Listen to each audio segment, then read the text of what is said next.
And he showed an awful lot of courage. He showed courage to get up from every knockdown, but he was never in the same league as Kell Brook. So that is the mandatory challenger disposed of in the future. TstreeT Controversy. This is TstreeT Controversy Live. Formally ends this one. Would have been a one-sided beating from first bell to that wave off. Kell Brook, big smile. The special one indeed. 34-0.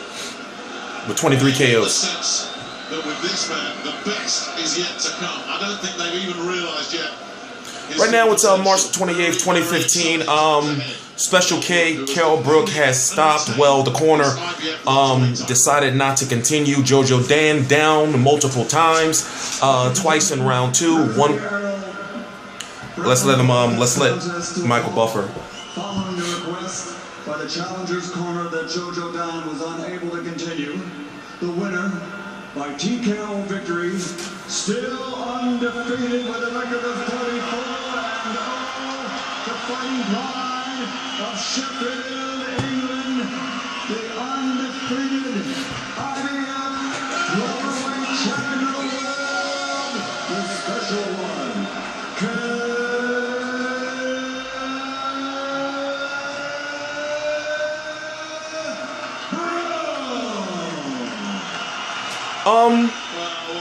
We're gonna wait for his post-fight interview, but basically, JoJo Dan down twice in round 2. He was actually down 3 times. One was considered a slip. Down again twice in round 4, and the last knockdown, which was at the end of the closing round 4 bell, was pretty much the one that did it and was the ugliest knockdown that JoJo Dan faced during the fight. But Kell Brook is as they say, world class. What we were looking for in this fight is to see how Kell Brook would move, to see if now I'm not trying to put JoJo Dan on a pedestal, but we wanted to see if Kell Brook was for real. But listen, he's here right now. Let's listen to what he has to say. Impressive. Was that the perfect homecoming for you? I truly amazing to walk out in front of all my fans.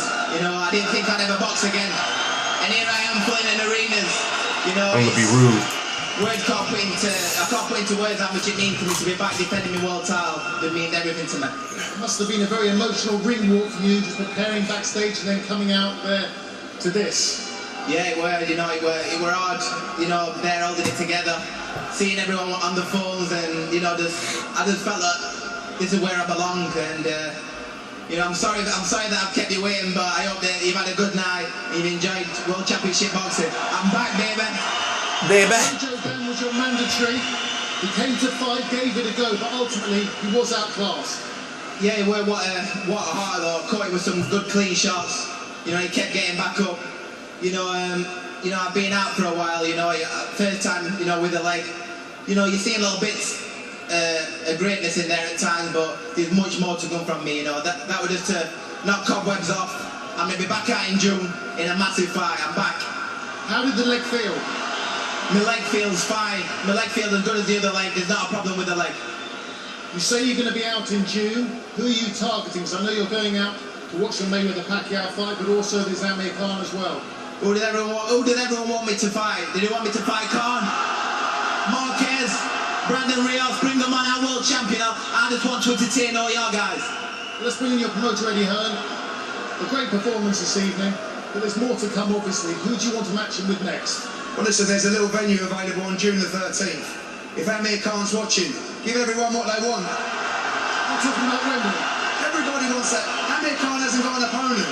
You know, he's talking about fighters that are much lesser scale than Kell Brook.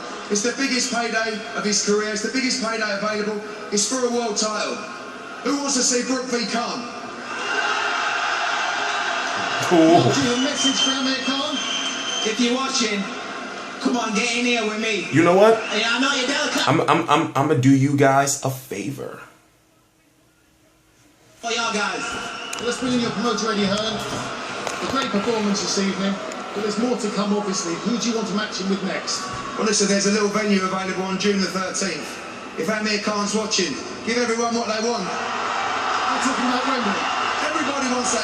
Amir Khan hasn't got an opponent. You know, he's talking about fighters that there are much lesser scale than Kell Brook. It's the biggest payday of his career. It's the biggest payday available.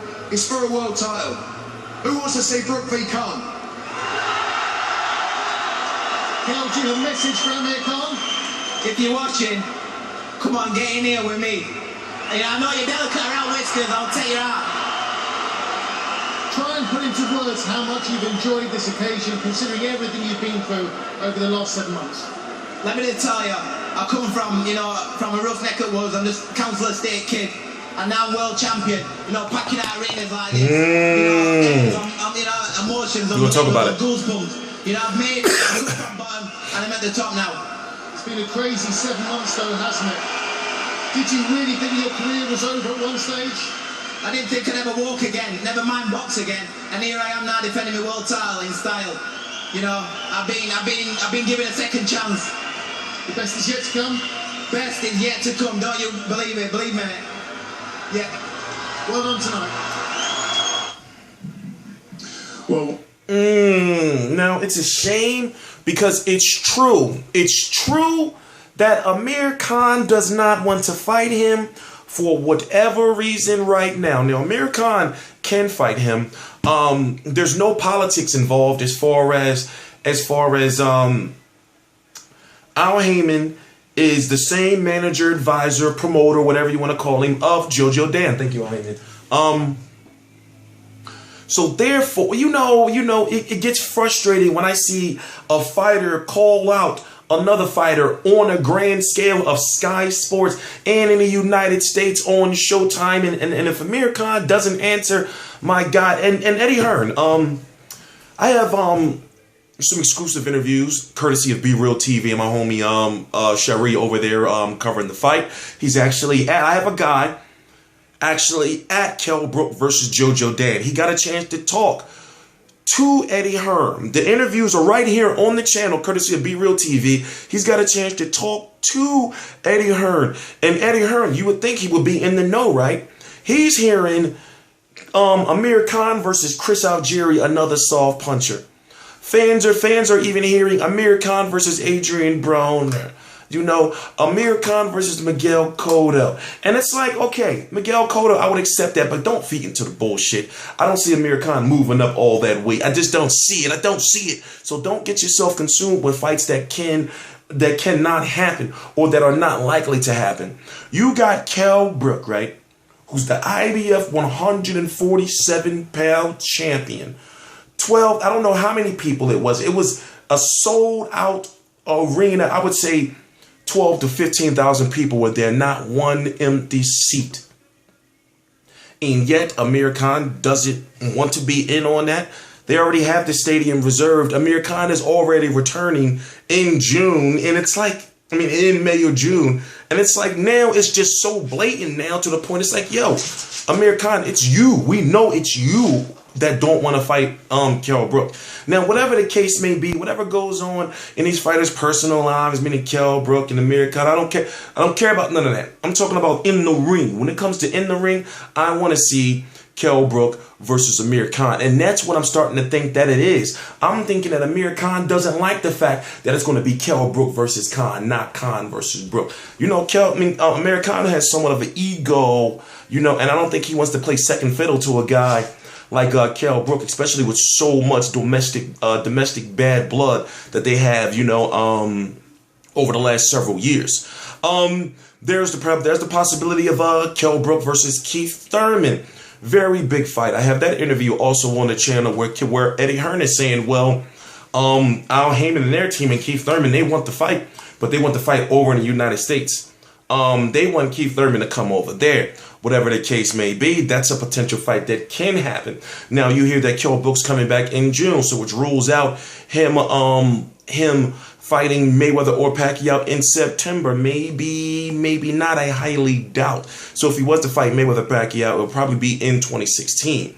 So there are big fights out there for him. But right now, you know, honestly, as it was said, listen, fans want to see Amir Khan, no, Kell Brook, A-side. Kell Brook versus Amir Khan, and fans need to start turning it up on Amir Khan. It's like, yo, like, fans are tired of you. You know, fans are literally tired of you, you know, dictating in this when you got these Danny Garcia problems. And it's like, you haven't, put it this way. I know I come across as being overly critical of Amir Khan. For example, I got Amir Khan beating Adrian Broner. I got Amir Khan giving Floyd Mayweather and Manny Pacquiao problems, but this is where boxing, that's the type of stuff boxing fans don't want to hear. But when I say stuff, it's like, yo, Amir Khan is entitled. Amir Khan feels he can just fight whoever he wants, whenever he wants, and fans not say something, not say anything. Julio Diaz, Carlos Molina, no, not that Molina, Luis Collazo, and then and Devin Alexander, and maybe Chris Algieri, you know. It's you know, what about a rematch with Marcos Maidana? Of course you're going to say, well, why should he fight Maidana? He already beat Maidana. He fought Maidana and beat Maidana in a very stressful, stringent situation. And also, this Maidana is not that Maidana from before. That Maidana would give this Amir Khan problems. And also Keith Thurman. What about that fight? You know, but yet we hearing about him trying to fight fighters where he has a known advantage over these guys and not really trying to test himself. And me, it's just because I watch so much boxing, I'm seeing the shit. So it's like, you know, don't shoot the messenger. I'm TstreeT Controversy. This is TstreeT Controversy Live. I cover every single major fight live. Shout out to Spencer Farron over at Sky Sports. He predicted Jojo Dan to be stopped before 8 rounds. He was right. Actually, for some reason, I thought Jojo Dan was going to go the distance. But my God, Kell Brook is sharp, and he was so cool, calm, and collected, and that right hand just kept getting in. But one thing I'm concerned about is, even though Kell Brook may be sharp, still, we want to see, you know, I don't think Jojo Dan was enough to prove or show us that leg is all right just yet. I'm not quite sure. You know, also we want to see how Kell Brook holds up after round 6, you know, especially if he's put into a situation where he has to throw, you know, a lot of punches. But, you know, I understand this is all my own, you know, just my opinion, everything, my opinion. So I'm entitled to that. I am TstreeT Controversy. This is TstreeT Controversy Live. I cover every single major fight live. I'm going to take a couple hours off. Then get back here for Venus Martirosyan versus Jamel Charlo, the brothers Charlo. Jamal Charlo was fighting. J. Leon Love is fighting. I'm hoping I'm going to be able to watch those cards somewhere. Also, you got the main event, Gary Russell Jr. No, excuse me, Johnny Gonzalez versus Gary Russell Jr. To top the video off, I'm going to say this. I'm glad that Showtime did this. Now, Brian Cluster, I forgot how to pronounce his name. I finally know that brown-skinned bald dude with no facial hair. I finally know his name. But Al Bernstein, this Custer guy who's starting to grow on me a little bit. I'm not even gonna lie.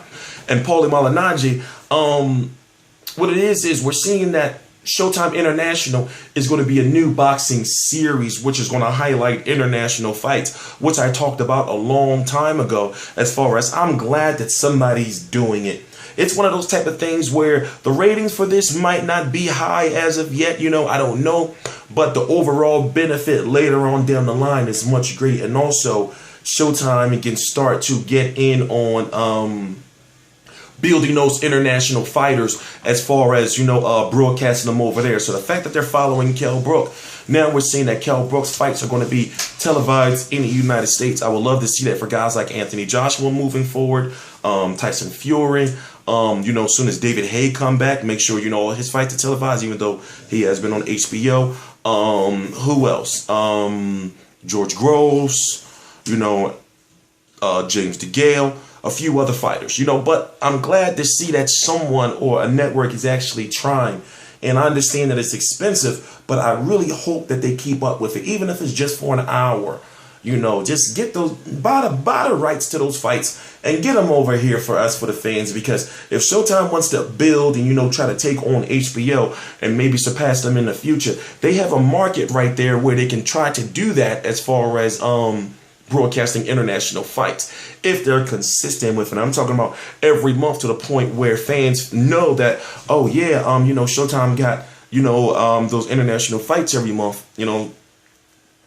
Basically, you know, something where it'll start gaining notoriety, you know, around the water cooler. That's an American term. I am TstreeT Controversy. This is TstreeT Controversy Live at RealCombatMedia.com. I'm going to take a little bit of a nap, get right back at it. Like I said, those fights I'm going to be covering. You heard it from Kell Brook. they want Amir Khan. You know, you also heard him call out Juan Manuel Marquez. Marquez may be retiring. Eddie Hearn talked of Mayweather Pacquiao in the future, and Keith Thurman being a possibility. But the fight that everyone wants, and and the fight that means that boxing needs, as far as when it comes to Kell Brook and Amir Khan, they need to fight each other. And right now, Amir Khan knows that he's the WBC silver champion. He knows that he's #1 in line to get a mandatory title shot against the winner of Floyd Mayweather Manny Pacquiao, and he doesn't want to risk that. It's obvious he doesn't want to risk that. And it's like, if you're such a star and everything, go ahead. And I understand he wants to get the Mayweather or Pacquiao fight. I understand that, and then maybe fight Kell Brook later. But it's like, yo, it's like it's like you selling your pussy. You know, I mean, to me, it's just like prostitution. It's like, man, I get frustrated watching all these fights and knowing the storylines and knowing the politics and everything. To whereas then I can start seeing, oh, I see what this boxer's trying to do. He trying to do this. I am TstreeT Controversy, and I know I keep saying it over and over and over again.